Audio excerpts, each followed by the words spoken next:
Biology Part 70, Red Blood Cells Development. In the human embryo, red blood cells are formed initially in the yolk sac, liver, and spleen. Later in development, this function is carried out by the bone marrow, and from birth onward, this becomes the only site for the production. In young children, the red bone marrow is distributed throughout the skeleton, but in the adults it is confined to the bones of the vertebral columns, sternum, and ribs, to the ends of the long bones in the arms and legs.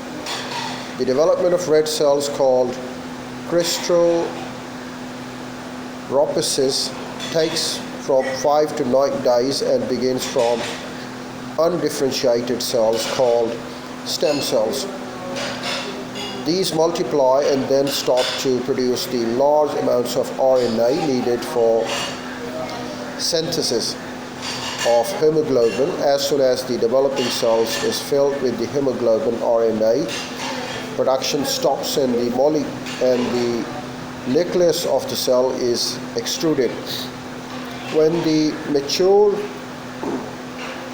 cryptoroid centers the circulation, it is biconcave disc 8.5 in diameter and has no nucleus. You can see it in the figure. Each cryptoroid contains about 280 million molecules of hemoglobin. The membrane surrounding the cell contains a wide variety of proteins, including several enzyme systems.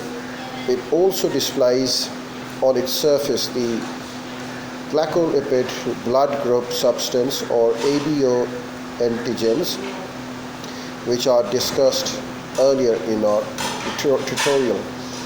The rate of production of red blood cell is controlled by a hormone by calling it erythropoietin, released from the kidneys. A decrease in the amount of oxygen reaching the kidney cells results in the release of more erythropoietin, thereby simultaneously producing of new cells. Normally the number produced is equal to the number of red blood cells destroyed, but if the person is exposed to new conditions, as in the case of oxygen shortage or high altitude, the number of the red cells slowly increases to meet the new demands.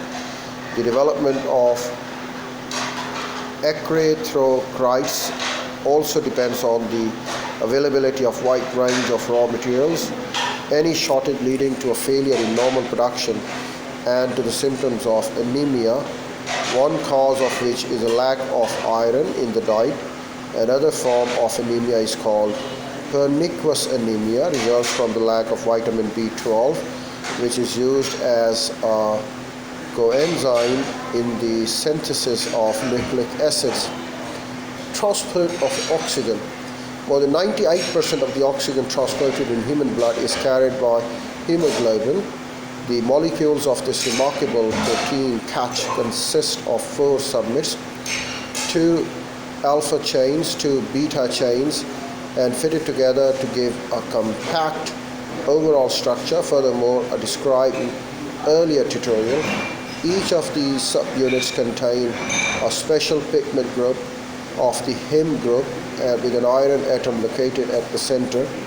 A single iron atom binds one molecule of oxygen so that each molecule of hemoglobin can combine reversibly with up 4 molecules of oxygen.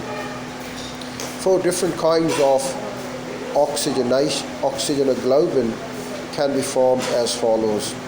The individual steps in the reaction sequence are not all equally easy to carry out. Oxygen is taken up and released least readily by the hemoglobin. The different types of oxyhemoglobin and combine with the oxygen progressively more easily and bind it less lightly. Thus, oxyhemoglobin 4 dissociates more easily with the oxyhemoglobin 3. So oxyhemoglobin 4 and globulation 3 do assimilate. The oxygen dissociation curves at the hemoglobin and that's how it gets along. The pressure of the oxygen is dissolved in the surrounding fluid at a very low level of oxygen and kPa. The curve rises relatively slowly. Above this, the curve rises steeply, reflecting an easy uptake and release of oxygen.